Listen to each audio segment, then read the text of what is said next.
are now on the what is it? The southwest side of Lake Titicaca, and we are prepping to cross the border into Bolivia.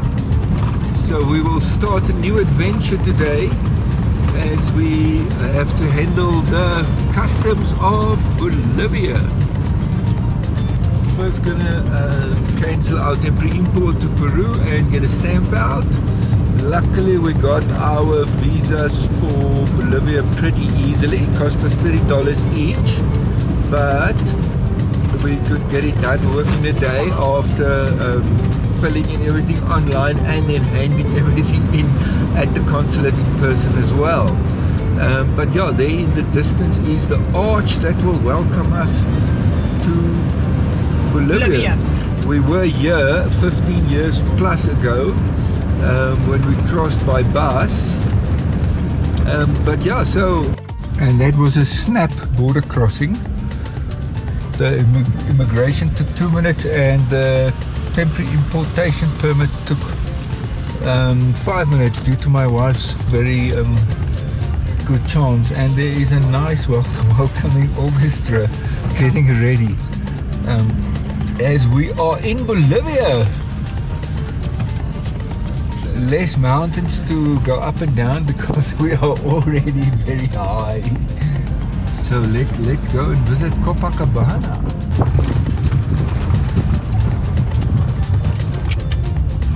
And a very good morning from Copacabana on the shores of Lake Titicaca, the most chill tourist town we've been to.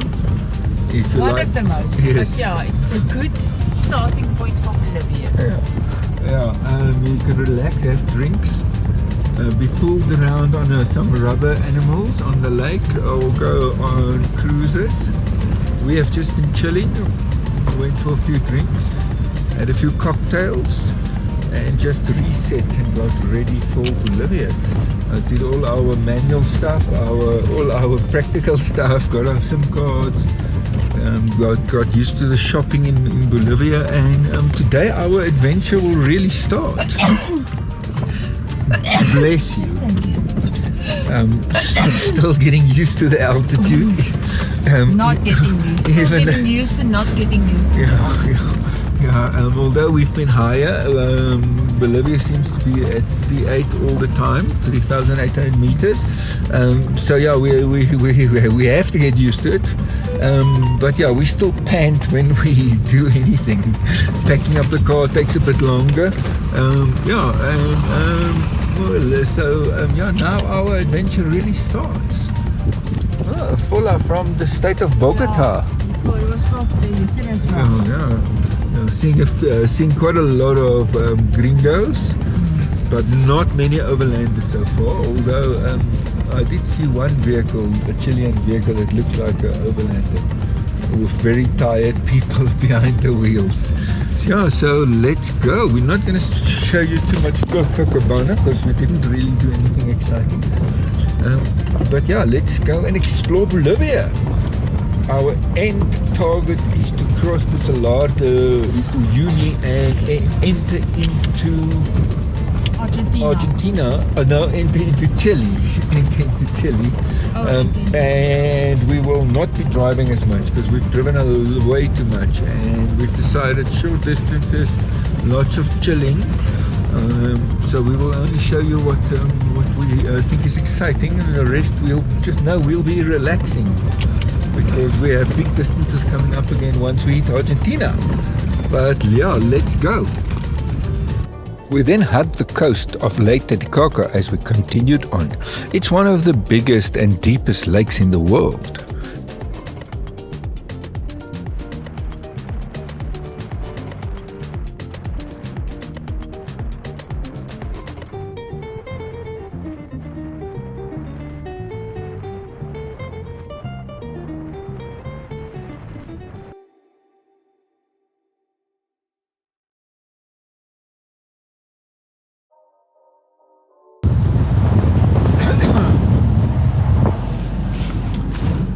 And for the first time since crossing the Amazon, it's time to take a ferry. This time considerably shorter.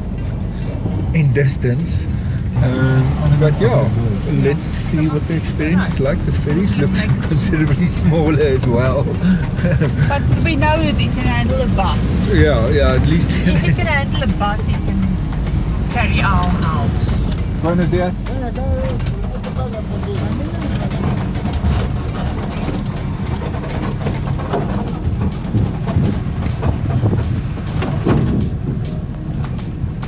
Okay, that was quick and we're on.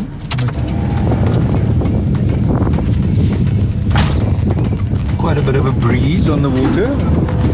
It's sunny, but it stays cold. Yeah.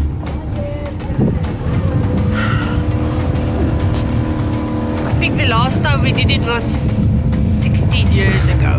Yeah, on a bus. We were very nervous. Yeah, but then you got off the bus and you went in a separate boat. Yeah. And the bus went on the ferry on its own. Yeah.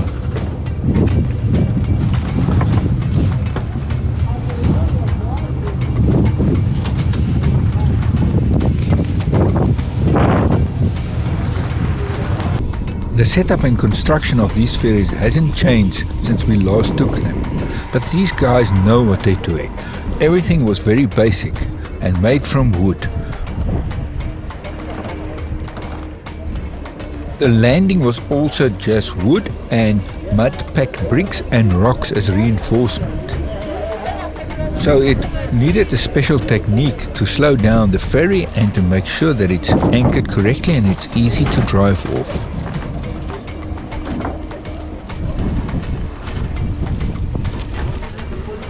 Luckily, Karin's experience in the Amazon paid off, as this was much easier than getting our car off the ferry in the Amazon. If you haven't watched that video, I would link it above for those watching on YouTube.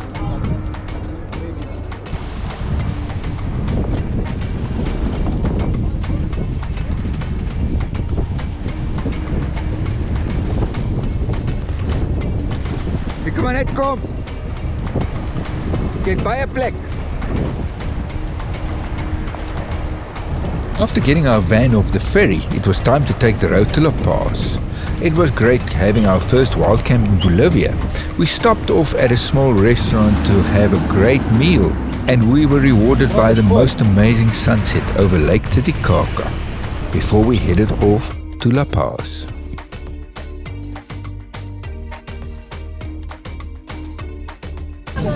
And welcome to La Paz.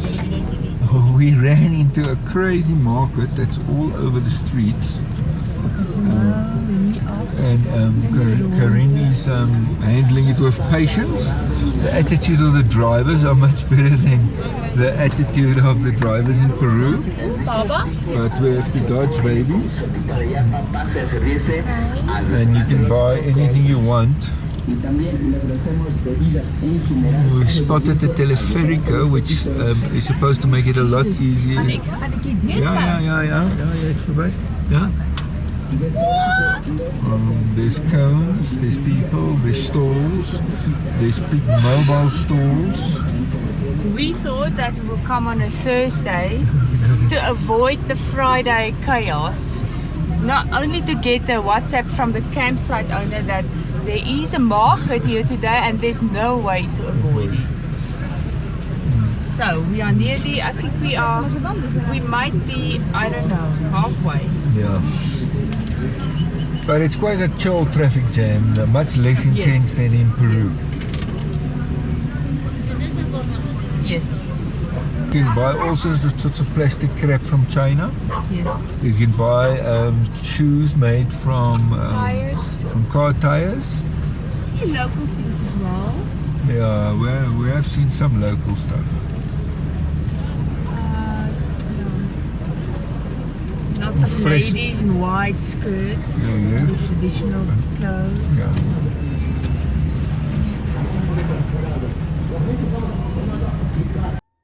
It took us quite a few hours to crawl through the market, but we got out the other side. We then realized that we were on the high part of the city and that we had a great view looking down into the bowl of La Paz. But that meant we had to get down there.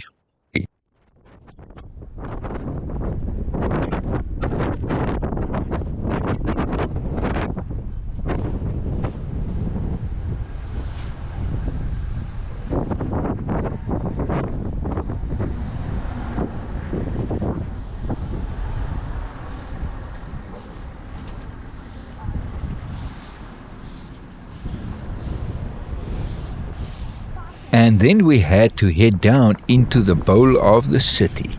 The video does not do the inclines justice, but it was quite extreme, and it's frightening to get used to the driving down these steep roads with the hairpin turns. But Corinne handled the driving like a champ, and we made it through. As we are getting ready to watch the Springbok rugby team beat the French in the semi-finals of the Rugby World Cup, I've been preparing my biltong. They look delicious, they look better than they taste, because I did overdo it a little bit on the salt, so you need a lot of beer or water when you eat my biltong.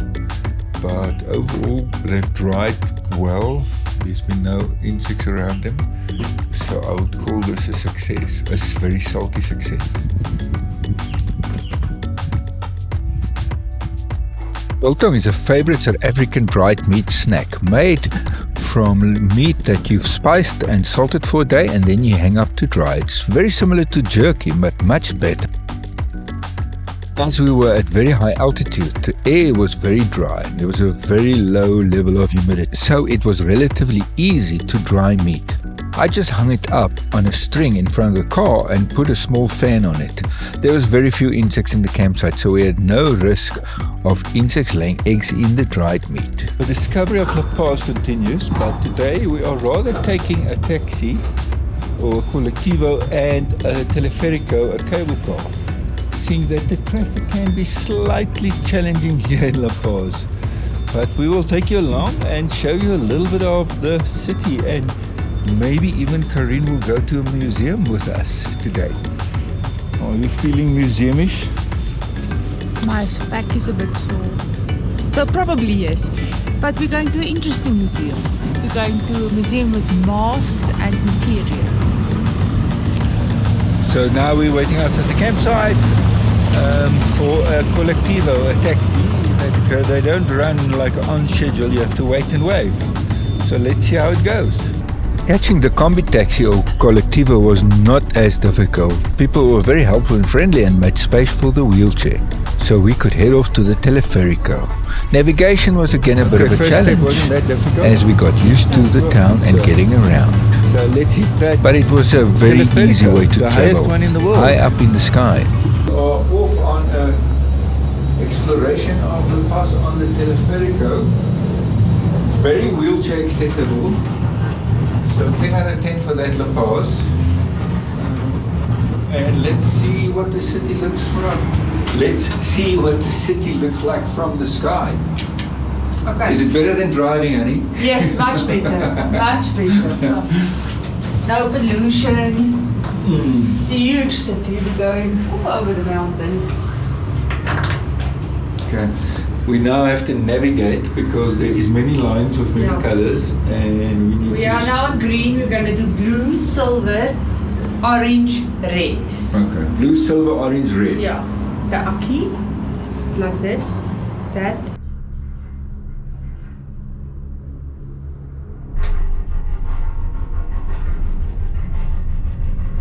Figured this out very well. You even go under some bridges for cars, and the changeover is very, very fast from the different lines. But it's easy and yeah. It's basic, it's not difficult. Even us can understand it. Yes. Here they squeezed it in on the center between the roads. So the footprint is quite small.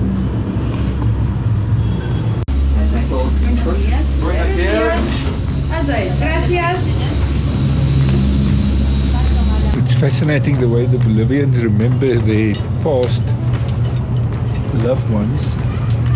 They come and leave bottles of Coca-Cola, cocoa leaves, sometimes cigarettes for them in their graves. We popped into this fascinating cemetery. Lots of flowers. Looks like people come back regularly to make sure there's fresh flowers.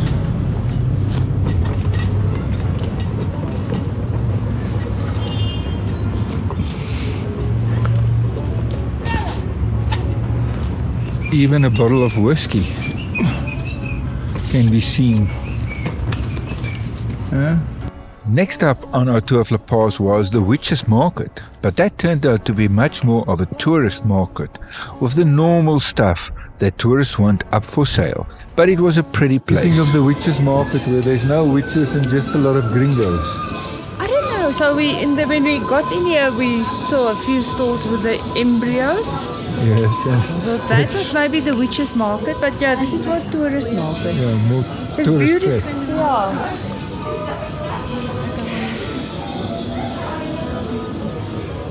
At least it's downhill. Yeah, that's why I'm happy to keep going, because it's downhill. And then it was time to say goodbye to Crazy La Paz. High up into the hills we went, just to get to level ground. The north point of Salar de Uyuni. It's wide And then we open headed spaces. off on our next adventure, exploring the amazing landscapes of the Salar de Uyuni.